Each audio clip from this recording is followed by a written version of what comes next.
Hello everyone, welcome back to the Devils TV. This is the Liverpool versus Manchester United preview, and today we have a very special guest on the channel, Mr. Rank Talks Ball, a good friend of mine. And yeah, he also has. Sorry,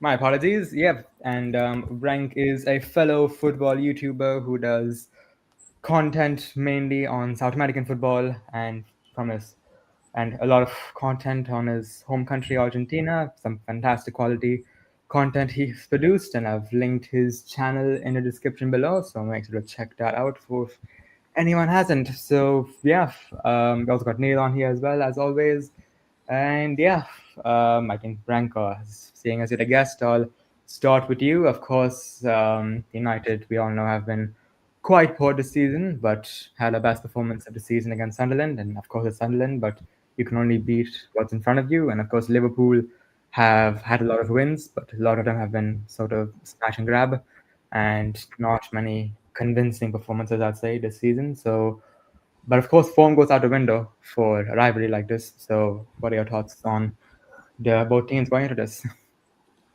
No, yeah, I agree. Greetings to Neil and everyone in the chat as well. Yeah, I think that when it comes to a rivalry like this, we know that Liverpool against Manchester United is basically the derby of England, the two biggest clubs, and everything that happens in this game is like completely different to what happens in the rest of the season. This is the one game that everyone is looking at when the schedule is released. And yeah, I think that form doesn't really come into play here. I would say that Liverpool, obviously we had a good start in terms of results, but the performances weren't the most convincing. We were very good at getting leads during the first half, but then we were throwing away those leads, and then we would get like a last-minute winner or something to get the result we needed. That kind of stopped during the last few games. We lost in the Champions League, and then we lost 2 consecutive games in the Premier League.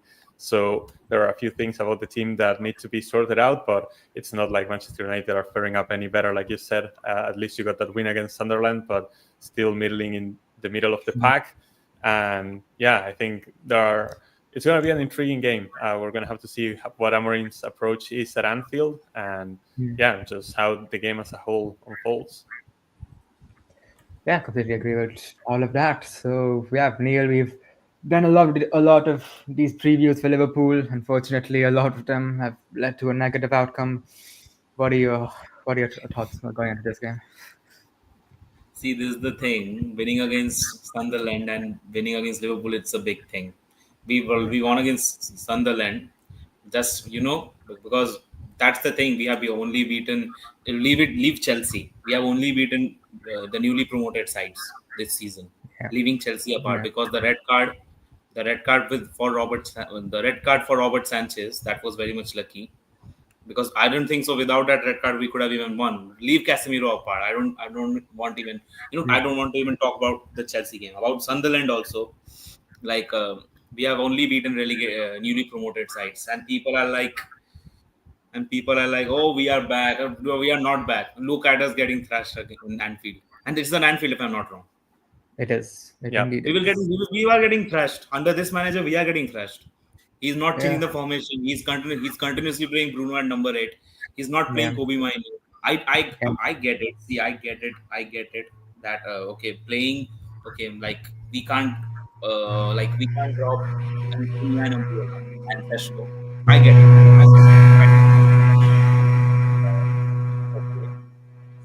Okay, okay. It's okay. It's okay. It's okay.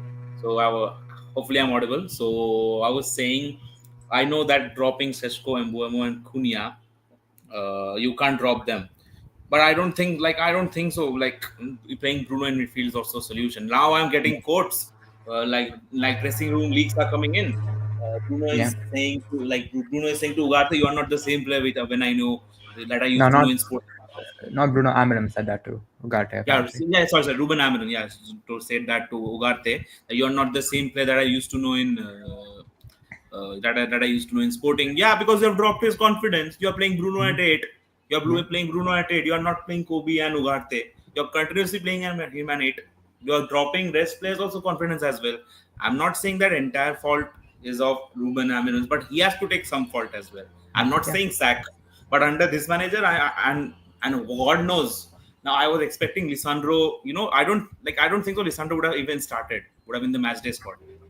I don't think so. Uh, Tough to say. It's tough to say. I would have loved for him to come back. One of my Yeah. favorite players as well, Lisandro. Yeah. But like seriously, man, I'm fed up, man. Like I don't know what will happen Yeah. tomorrow. So we are. Yeah, of course. I mean, yeah, I agree with most of your points on United. There's obviously the negatives greatly outweigh the positives, but as a as a Rivals fan, what are your thoughts? Have your thoughts been on Liverpool this season, and how do you think they'll do coming into this game? Well, I was very hopeful for Liverpool this season. Obviously, we're coming off an amazing Premier League win, where we were like the most dominant side throughout the entire thing, and that was under Arne Slot's first season as a manager. After that long tenure by club, I was expecting us to go through a bit of a rebuild, and instead, Slot hit the ground running, and we won that title, which was so important, number 20, and yeah, after that, we had an amazing transfer window with a lot of big names coming in, a lot of spending. That is something that we were expecting at Liverpool. We had a lot of quiet transfer windows, at least compared to the other clubs in the Big Six. And finally, we break the bank. We bring in Isak, we bring in Florian Wirtz, all of these big names. And so far, it feels like those signings have not paid off. It also feels like Salah has dipped a bit in form. We're still trying to figure out what to do with the formation, and I still think that our defense is, it's good in terms of that Van Dijk and Konate are two amazing center backs, but there's not really any depth in our defense, which is something that really worries me. And so Slot still has a few things that he has to figure out with how he wants to use his players, how to get the best out of Wirtz, how to get the best out of Isak. Ekitike was working really well, but we're gonna have to see what the formation is like for this game specific, which is obviously so important. And yeah, I think that our main confidence is that there are maybe some weaknesses that in Manchester United that we can potentially Yeah. expose. I think that, like you were saying, this formation from Amorim is not really working. I actually commentated United's game against Brentford, away to Brentford, and I just saw how Brentford was basically outplaying you in the transition, because the midfield was like so slow.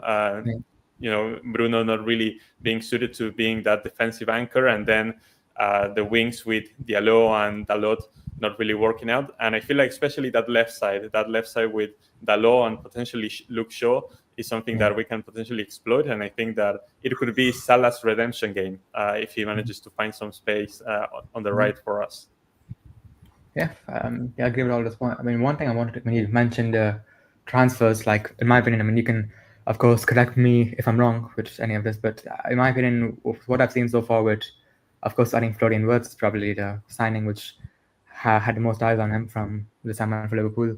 And in my opinion, the main reason he's struggled so far is that, from what I've seen, Out of Liverpool uh, sorry, mainly he's being see. I'm sorry, I interrupted. Mainly I go because on. Liverpool they are not. I don't think so. They genuinely play because under Klopp also they used to play 4-3-3, and also Yeah, under Slot also they used to play more 4-3-3. And they are like United. They are more used to play with the number 10 like Bruno, but Liverpool are not used to play with the number 10 like Wirtz. And I yeah, won't be surprised. See, the Liverpool this season, like by far, I think so. Ekitike and yeah. Sloboslai, they are like I like the like apart from Salah. I'm sure like tomorrow he will get a hat trick against us. I'm sure. I won't be surprised if I I'll won't be surprised. I'll hold my hands up. I have him captain on my FPL. I'll hold my hands. And I won't be surprised if Florian Wirtz even scores a brace and his first goal against us. I won't be Uh, surprised. I mean, it could happen, but yeah, on words as well. I was just saying, I think Liverpool's midfield. I think technically they have one of the best midfields in world football, but I think it lacks a bit of physical edge, in my opinion, because I remember last season as well. Like we had our best performance of the season at Anfield, and I think the main reason for that was because Mainu and Ugarte were able to do quite well against that Liverpool midfield because they weren't really strong physically. But then in the games after, we played a couple of mid-table teams. They had strong midfields and in Mino and Nagate. struggled greatly as a pivot. So and also I think Wirtz has much less time on the ball in the Premier League. There's clearly talent there, but yeah, I think Slot has to, and I mean maybe I don't know, maybe this is me being a bit too biased as an I fan and maybe talking too negatively about Liverpool. But when I first saw it, Florian Wirtz transfer, to me at least, it confused me a little bit because it felt more of like a Galactico signing because you haven't really used a number 10 since Felipe Coutinho. But even then, you had um, under Klopp one of the greatest chance creation methods you guys had was with your fullbacks with Robertson and Trent. But I think when Coutinho was at the club, you had like normal fullbacks who would stay back more. But then after Coutinho left, your fullbacks sort of covered that chance creation which Coutinho provided you. But now it's a situation where you have attacking fullbacks and Florian Wirtz number 10. So I feel like it's a bit. I think it. I mean, of course, if any club signs 5 or 6 players, it's going to take time to adjust. But I think Slot right now is kind of shoehorning players into their positions instead of focusing on a team mainly. Yeah, I yeah, guess I think I agree with those points because, like you were saying, maybe the offensive fullbacks, like we sold Trent, which obviously one of the best technical fullbacks we've ever seen, but he was a bit lacking defensively, and I thought, okay, maybe if we're gonna go for Wirtz and we're gonna have a number 10, maybe it's time to go for a defensive fullback, and instead we basically bring in Frimpong as a kind of a Trent replacement, somebody with a very similar profile, and same with Milos Kerkez on the other side. And yeah, so far it seems like it hasn't really been working out. In fact, in the last few games, Conor Bradley has started at right back because it seems like we brought in Frimpong, but now he's on the bench because Slot is trying to make this work with a more defensively focused fullback. And yeah, it feels like those signings didn't really correlate with each other. And yeah, on the point that you made on the midfield, yeah, it felt like Gravenberch was basically our only really physical midfielder that could carry that weight. He was fantastic last season, but then uh, everyone else is amazing technically, but not really having that fight and grit that sometimes you need in the midfield. My boy Alexis McAllister, who I love, hasn't really been getting a lot of me. Obviously, he's starting most of the games, but he's also being subbed out very early most of the games, either for Soboslai or for Beards in the last few games. So, yeah, I think that I agree with those points that if United can make the game complicated in the midfield, it could get a bit scary for Liverpool, especially if we don't manage to find like an early lead in the first half. I feel like the second half, with the pressure mounting and with United still having the physical edge, it could turn into a bit of a complicated game. the And problem, but yeah, go on. like Yeah, whatever Rank said, like midfield, the main battle will be in the midfield, but that's the yeah, problem, right? Liverpool yeah, has got a 3-man midfield. We have got 2-man. If Bruno plays, see, I'm not blaming only one player, but Bruno's natural position is a 10, yeah, and I don't think so. Like, and this, I guess, this is a long time we should have got rid of Bruno, in my yeah, opinion, yeah, because in order to sustain and contain players like Mainu, Ugarte, then Casemiro. Like, I don't think I'm genuinely like Liverpool has got a way better midfield than us. of course. Like, look at Gravenberg, look at Szoboszlai, look at McAllister. Then they've got who they've got Wirtz as well. So many Right. players. These are all world class players. Yeah, Like Ugarte is on, like Mainu is not getting play time. yeah, Then Ugarte is not getting play time. Bruno is continuously Bruno is playing at a at a wrong position. Casemiro yeah, also, he's aged. He's not the same level as he was in Real Madrid, some years yeah. earlier. So we can't. So okay, attack. That's the thing. If we don't have a proper backbone, and in a back three, if we don't have a proper backbone like the midfield, then I think so we will cripple automatically. Should Bruno be an impact sub in this game? I would agree with that personally. If I were Amram, I would start Maino Nagarte like how we did No, because I don't no, no, think. no, no, no. If Yeah, if you were Ten Hag, not Amiran. If you were Ten yeah. Hag, I mean, to be fair, Amram. then To be, Amiran will never play back four. Yeah, but I mean, to be fair to Amaram, he did actually play Mainu Nagata last season at Anfield in its exact fixture. This But yeah, season I is don't think. different. Yeah, I don't think he'll do it tomorrow. I'm not sure why, because I think the only addition to Liverpool's midfield from last season is Florian Wirtz, so I don't really think will be involved in the middle of the park that much. Now So look, yeah, I don't. we were supposed to get. I mean, this is the point. I'm saying this. I've said this in my in the various previews as well. 70 million. Okay, I don't think so. I don't hate Sesko, but I don't Yeah, think so. That it was necessary to sign him. I don't think yeah, so. It was necessary to sign Sesko. With that 70, I think so. 70 million, right, for Sesko. With that 70 yes. million, we could have signed Baliba, Wharton, anybody else. Uh, I think so. a Baliba would have midfielder. been. Yeah. Yeah, I mean, we've talked. I mean, I've had so many conversations with United fans about the midfield. I think that the last time we had, like, the last time we had a good season was when we had a good midfield. Like, the games are won and lost in midfield, and I think that that's genuinely why Liverpool are one of the best teams in the world. It's mainly because of the midfield, because that's just players like Gravenberch, Boschlei, McAllister, are just the glue which holds the entire team together. And yeah, I mean, I think even there, I mean, despite I think like the midfield's genuinely the only reason why I think they've got so many points this season, because I think their back line, as Rank said, the full backs are have kind of weakened the back line in comparison to Liverpool teams of the past. And I think Salah's obviously had a bit of a. I mean, he's still Mo Salah, but he's had a bit of a drop off so far. I age think is also a factor. Age, yeah, but yeah. still, he's. I still think he is Liverpool's great. He is one of the he's the best player right now in Liverpool. Yeah, I mean, yeah, in Right. terms of player quality, I mean, yeah, you can't really Hmm. doubt Salah. And then, yeah, of course, one player I did forget to ask you actually about Rank was Alexander Isak. Of course, he is a player who, when you spend 130 million, was I think sorry, 125 or something like that on a It was striker the Premier League who, record, so yeah. yeah, and he was obviously one of the best strikers in the Premier League over the last few years. So when you sign someone like that, you'd expect immediate impact. Of course, I understand that he has had some fitness issues, but he has played multiple games for Sweden. He's now played, I think, almost a handful of games for Liverpool. So is it a situation where do you think um, do you think this is just temporary, or do you think that Isaac will like eventually? I think. Do you think Do you think it's solely related to fitness, or do you think it's sort of a situation similar to Words and the other signings where he needs some time to gel in the system?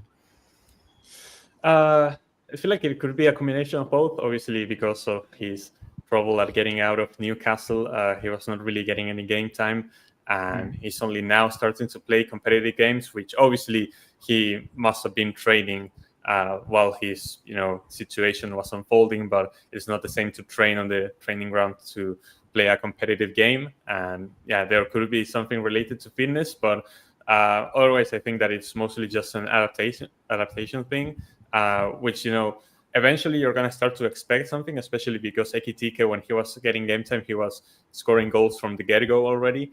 Mm. But yeah, I think that with Isak, it's going to be more of an adaptation thing. Obviously, I'm hoping that he gets to score against United his first few goals. But if it's not that, I hope that at least he can have a good impact. Be that number 9 that can be a reference inside the box, and hopefully provide his teammates with assists as well if need be. But yeah, I'm gonna be patient so far with Isak. Obviously, we know that his desire to play for Liverpool was his main priority, and so with that kind of motivation, I'm hoping that we can recover an amazing player that he was last season. Yeah, completely agree with all those points. And yeah, I think this is a decent segue into the lineups for both teams. Normally, we only do a match night lineup, but because we always have a Liverpool fan on here, so I think we'll do a Liverpool lineup right after We this. can do a combined 11. Like No, dude, there's no point. There's no point in doing a combined 11. It'll just be humiliation for us, dude. There's no point. There's no point. oh Dear my Lord. god, if I speak, I'll be in trouble then. Okay, in goal, I think it'd be Sen Ramons. I'm actually quite interested to see how he'll do in this game. Had quite a good game against Are you? But are you Sunderland. sure will he start against Liverpool? I think I mean, he has to. I think. I mean, a binder against If Liverpool. I mean, I know. if Bindy starts, If I will Um, personally go to Carrington, yeah, no, I can't really buy it. No, I if think Bind Lamont will restart. start. But I will say though, there's no guarantee that Lamont will have a great game because I mean, going to Anfield, it's one hell of a fixture for your first away game in a United shirt. So yeah, I mean, we have to see how he does. The three centre backs, I think, will be. I think in the middle, yeah, of course, it'll be Matthijs de Ligt, who I think has been very good sort for United this season. Luke Shaw, who's been a bit hit or miss. Yeah, sorry, Uh, that's not him. I wish he doesn't Uh, start. That's no, but no. Left. Sorry. Right will be Euro and left will be Shaw. yeah, Euro. I think Euro and Delit gonna have to rely on them so much. I think Luke Shaw will be on Salah's side as well. So as Rank said, I'll be quite, quite, quite. Let's just I'm say getting a lot of I'm United fans getting will have a high BP during those these. I'm getting battles. nightmares. Wait. These I'm Um, getting nightmares when remember when Salah twisted Lisandro dude, 7-0. Oh, uh, no, Remember? we don't mention that. I don't know what you're talking about, Neil. I don't know what you're talking about. You're not talking about. How many Liverpool players I was get in sad a for Premier my League boy 11? Lisandro. I love like World Cup winner, but like Mm, Uh, um in, like like the best Premier League 11 right now. Is yeah, it I okay? imagine that's what he means. The I thing think is, there's a difference between like the expectations that a lot of the Liverpool players had and how they're performing right now. Because if we were mm, basing it off the expectations, it would probably be like half the team. But if yeah. it is like how they're performing right now, I feel like it would probably be like two or three. I think probably Van Dijk, Ekitike Yeah, also. Gravenberg, Van Dijk would be there. and maybe Ekitike also. like and I'd say actually yeah, strikers this season, Ekitike yeah, and Shobozlai. Shobozlai also. yeah, it could Um, be, yeah. So I also mean, has been playing really well there. yeah. Anyway, back to lineup. Anyways, wing backs. I think yeah, it'll be. I think Ahmad will start. Had a quite a probably his best game of the season against Sunderland, and did score last time in this fixture. So hoping for more of the same from him. Left back, left wing back. I do think I know Rank mentioned Dallo, but I do think Dogu will start this game. Mm. I'm a bit more confident in Dogu. Of course, he has his weaknesses, but I think he's athletically quite strong. no, He's I quite guess he will. He has. I guess with the pace, he will keep up with Salah. The pace. yeah. I mean, it's a very big ask, but yeah, I think he has a better chance than Dallo. Since the 90s. Oh, I see. Okay. Van Dijk doesn't get in ahead of Phillips Ferdinand. If you're talking about all-time Premier League 11, then I mean, Someone mentioned. Someone like I was reading one Instagram post. Someone mentioned, oh, Konate over Vidic. yeah, No, Konate, no. Van that's a Dijk, bit too you can make an argument. You can make an argument. argument for Van Dijk, but no, not I mean, Konate, no. in my personal opinion, only Salah gets to my team, but that's just me. Um, but yeah, but I mean, of course, uh, yeah, I think yeah, I think that's a bit debatable. I think yeah, I think so. Back to the lineup in the midfield. Yeah, this is where it scares me a bit. I mean, I'll go with what Eminem I think we'll go with. So yeah, I think it'll be Bruno Fernandes and Casemiro. My But God. I will say against Sunderland, he did find a solution for this with Mason Mount. I actually think.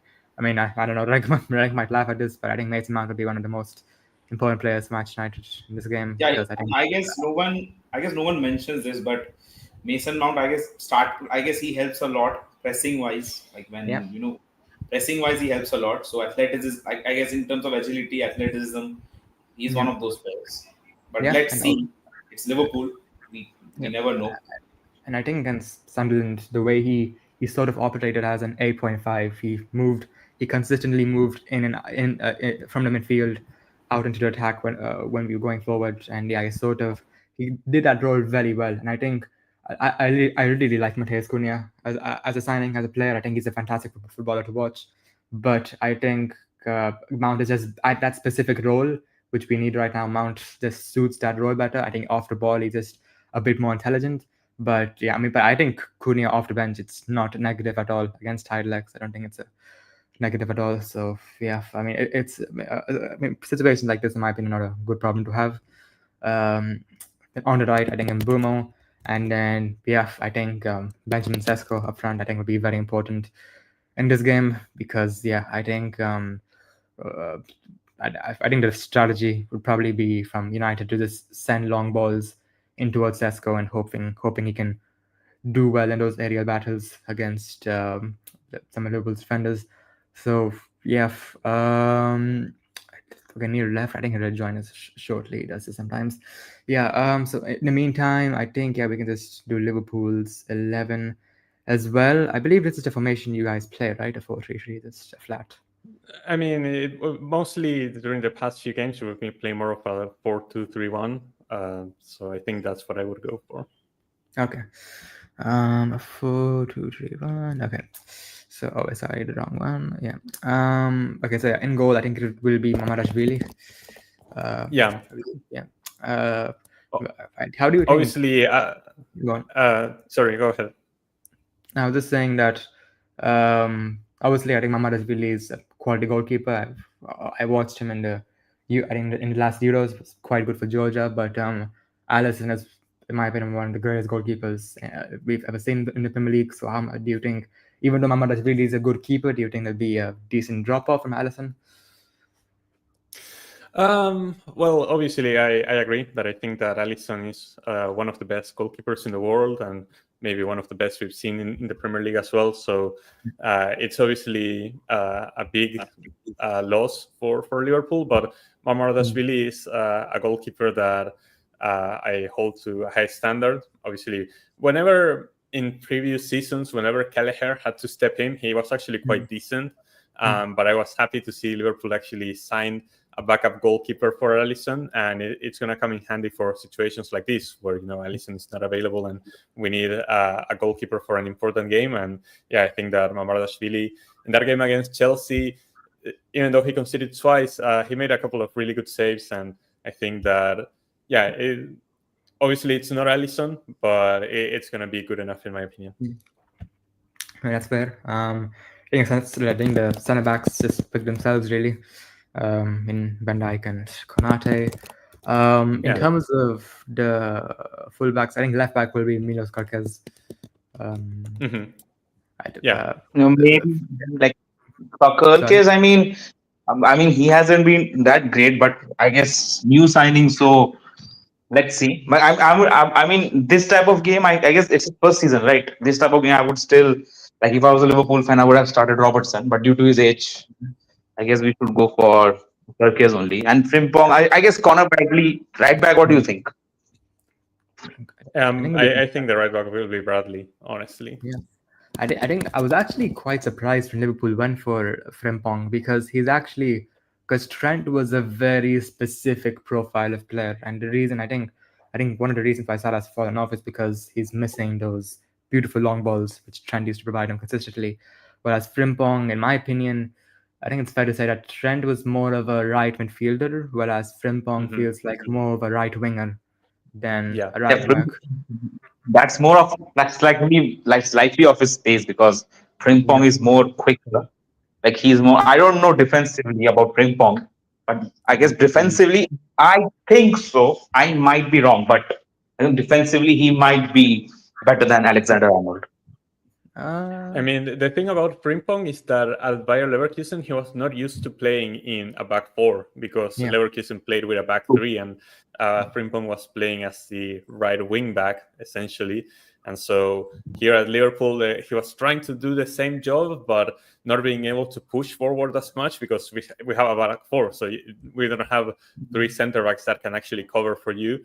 So I feel like, in a way, Frimpong was chained into a position that he was not as comfortable in, and so he was not able to do overlaps with Salah or something that could be more threatening offensively. And so for Frimpong to work out, I feel like he would have to either leave us exposed at the back or we would have to change the formation, which I don't think it would be very beneficial. So I think that for now, Bradley's going to be a starter. In that, Bradley would be better. I guess because Alexander Arnold, he wasn't great defensively.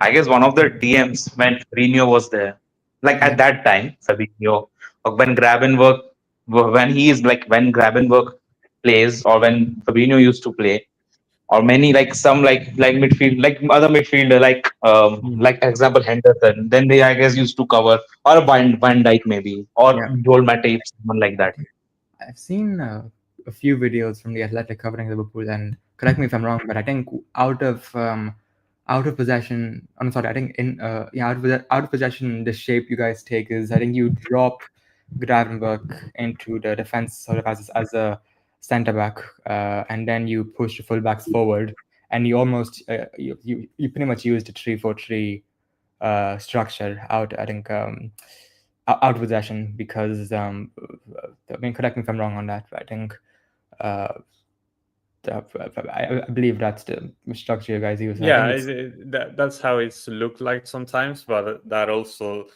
leaves like the wings exposed yeah. if the other team tries to play long. Yeah. That's when you can get exposed, and yeah, so far that's how most teams have tried to hurt us. Yeah, John goalkeeper Neville, Vidic, Hansen, Kennedy, Scholes, soon as Gerard Ronaldo, Dalglish, and Giggs. Well, of course, I mean, I was basing it off the Premier League era only, but if you want to include players from before the Premier League era, then of course then yeah, I think quite a few Liverpool players would get in, but I have very limited knowledge of players before the Premier League era, so yeah, I can't really I I comment on haven't it. even heard this player's name, Hanson and Kennedy. Hansen, I'm no, like, Hansen, sorry, I don't know. I'm honestly, really sorry. I've heard of Hansen to be fair. I think he's a good center back for good. Interested to see Yeah. how Mama Duke will do as cover. I think he's Mama not from Dashvili. Mama He remembers Australia. Mama Dashvili. Yeah. Hasn't Frimpong been playing at full back for the Netherlands? I think he hasn't. I honestly haven't watched the Netherlands in qualifiers so far.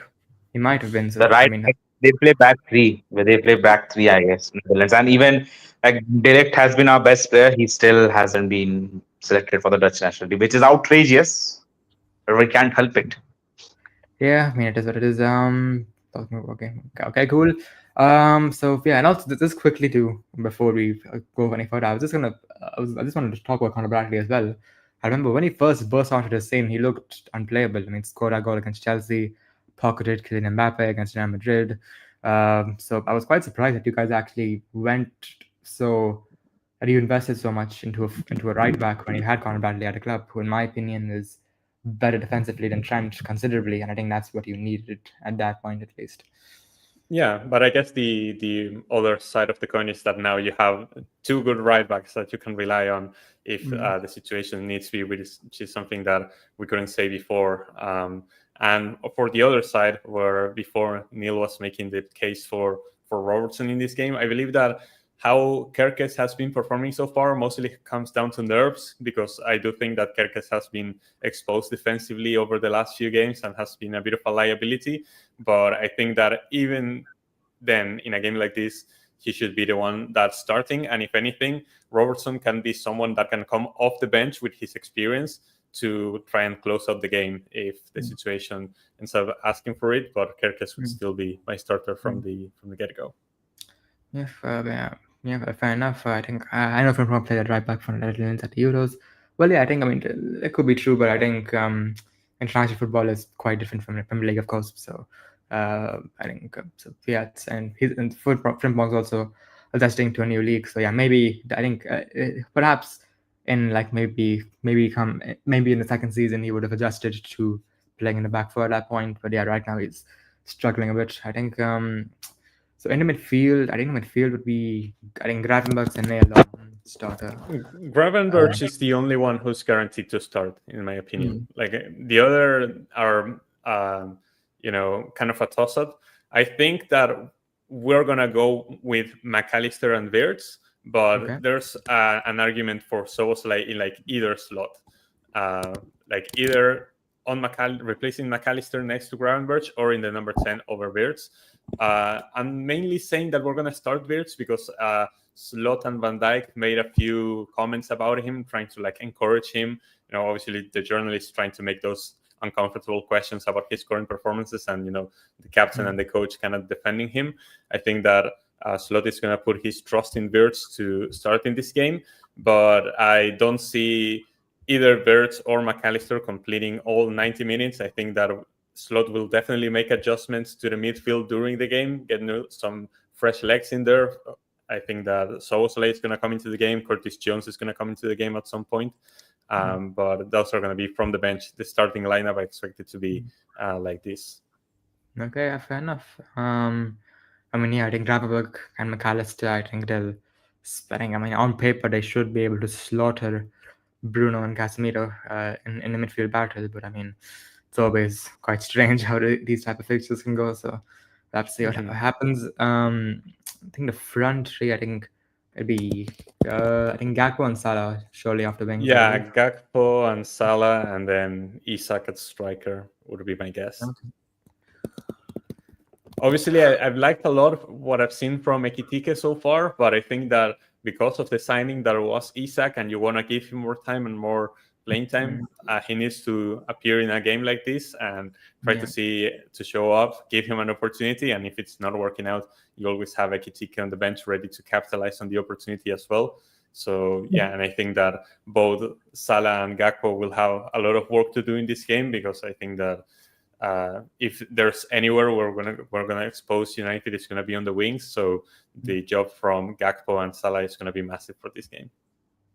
Yeah, I think I think the one weakness I would say with the wing backs as well is I think Arma defensively is quite weak. He does have Zaniolo on the side, who I trust a lot, but yeah, I think Arma could struggle a bit versus Gakpo, and we will probably see those duels consistently throughout the game. So yeah, I think it'll be very interesting to see how that turns out. And yeah, I think Remember, please remember, sorry, only two people are capable of pocketing Kylian Mbappe: Conor Bradley and Van Bissaka. Only two people. yeah. Only to be. Yeah. Yeah. I think. Just to go on, because I was watching some videos as well on how United could sort of get that Liverpool tactically. Like in my opinion, Sesko against Van Dijk and Konate, I think will struggle a lot. So I think one Kyle Walker has pocketed Mbappe. Also true. Also true. Oh yeah, yeah. Uh, So three people automatically. Three people, yeah. And yeah, so back on.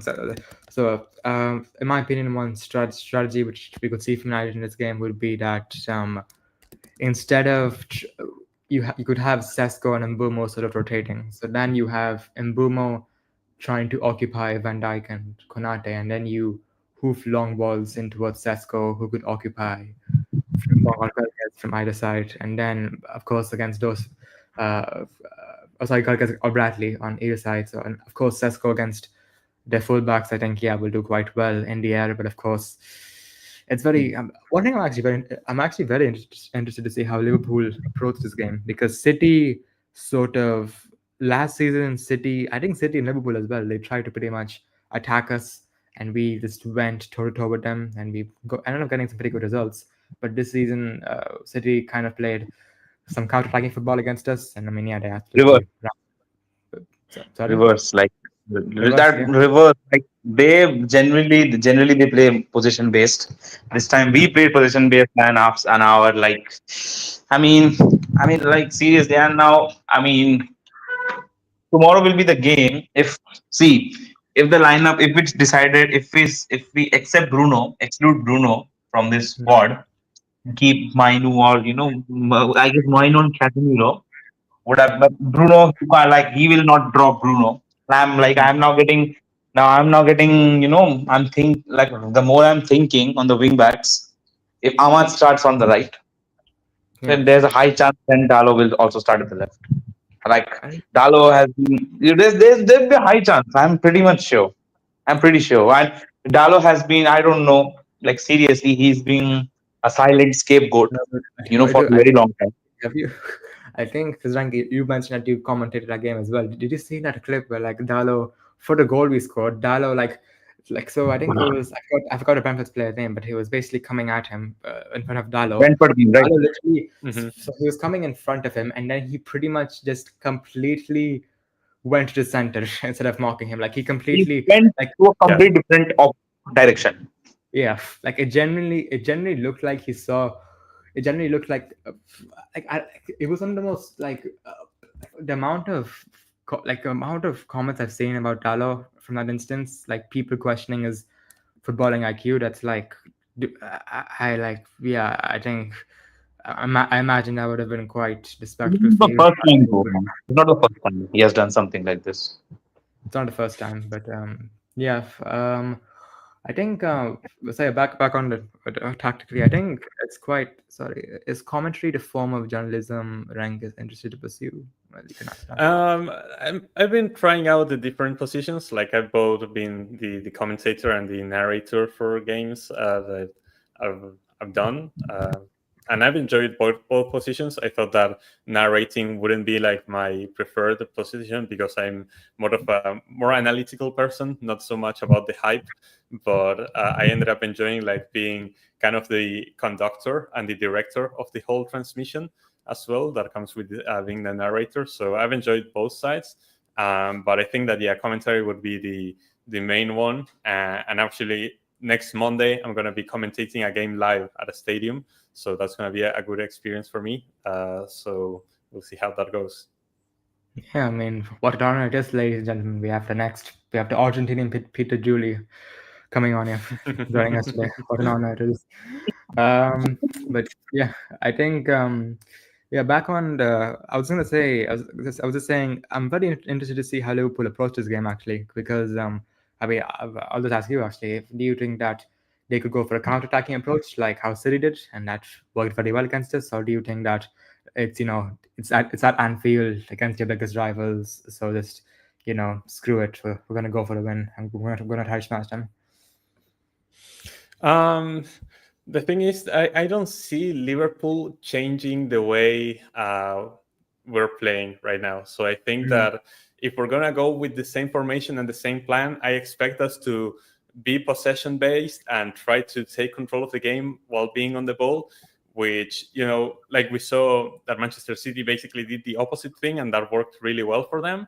But I think that we're gonna try to do it our way, and we're just gonna pray that we have this pure quality and that Man United are not able to sit back and hold the rest of the game out. Which I honestly agree with, because I think that if we're gonna play this game, we shouldn't like try stuff out that we are not used to. It would be really weird for us to improvise in a game like this, even though you might say that playing out of the ball may be a more optimal strategy against United, because United doesn't really have a lot of technical ability on the ball. So even if you give them the ball, there's not much that United can really do with it, and then you can hit them in the counter attack.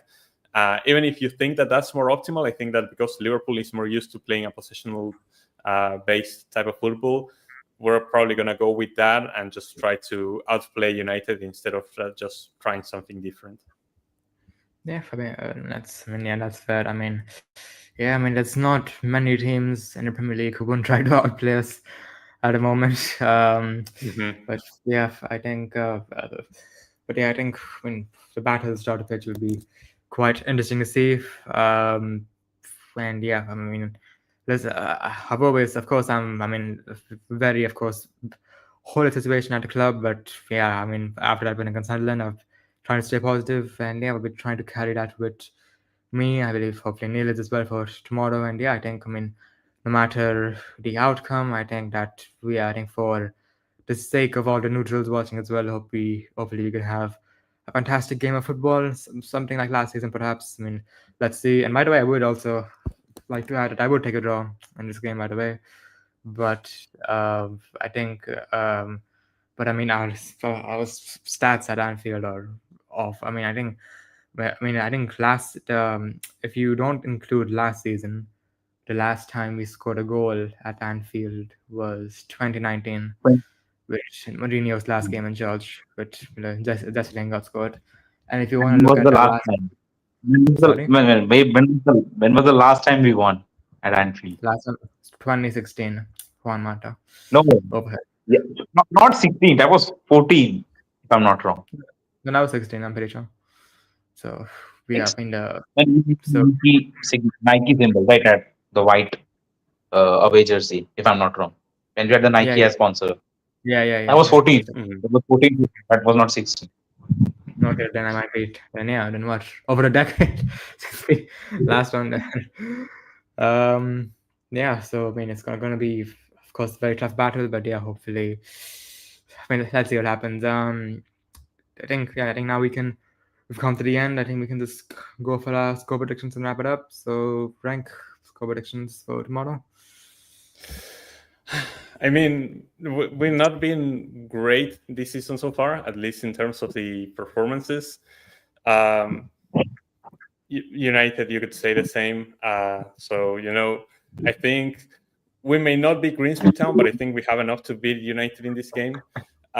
So I'm going to say that potentially we're going to score an early goal. United are probably going to try to come at us in the second half, and we're going to have a space to find a second. So my prediction is going to be a 2-0 victory for Liverpool. Yeah, Wow, 2-1. yeah, Nice. fair. I mean, Liverpool all the massive favorites for the game, of course. So, yeah, I'll say I'd go for us because I think Liverpool are a bit vulnerable in my opinion defensively, and I think but also but they also have a lot of quality in the final third. So I'd say a 2-2 draw like last time. Wow. Yeah, Neil, you go next. I'm. I would say hopefully a 0-0. Hopefully a Yeah, 0-0. yeah, fair enough. Yeah. Hopefully. And, I mean, yeah, Ten Hag did do that, I think, a couple of seasons ago at Anfield. Yeah, just played handball, had no choice. That was a complete handball. Yeah, but yeah, I mean, very interested to see how this game goes. Of course, watch long will be there as always tomorrow. I am watching this game at a 2 a.m. on a Sunday night, and I have uni the next day. So yeah, I think I mean, I don't know what else to say. I think. Wait, what time is it for you, Neil? I think it's around 8 p.m. I think. In India, Yeah. it will be. Wait, if Australia is 2 a.m. Australia, then 2 a.m. Then it will be. Wait, to India, it Yeah. will be around 7 p.m. 7. 8:30. 8:30 a.m. Oh, No, no, 8:30. no. Okay. What? My bad. No, no, 8:30. no. 8:30. 8:30. Yeah, 2. Yeah, it will be 8:30 around. Wait, 2 Okay. a.m. at your side, right? If I'm not wrong. Yeah. It will be 8:30 p.m. Yeah. Yeah. So yeah, my apologies about that. Okay. So yeah, I think so watch long with us as always, and then Brank, I hope you can join us for the match reaction as well because it was an absolute pleasure to have you on as a guest. And yeah, may the best team win tomorrow. Of course. Thanks for Yeah. inviting me. Yeah. So so thanks for watching, guys, and pray for us tomorrow.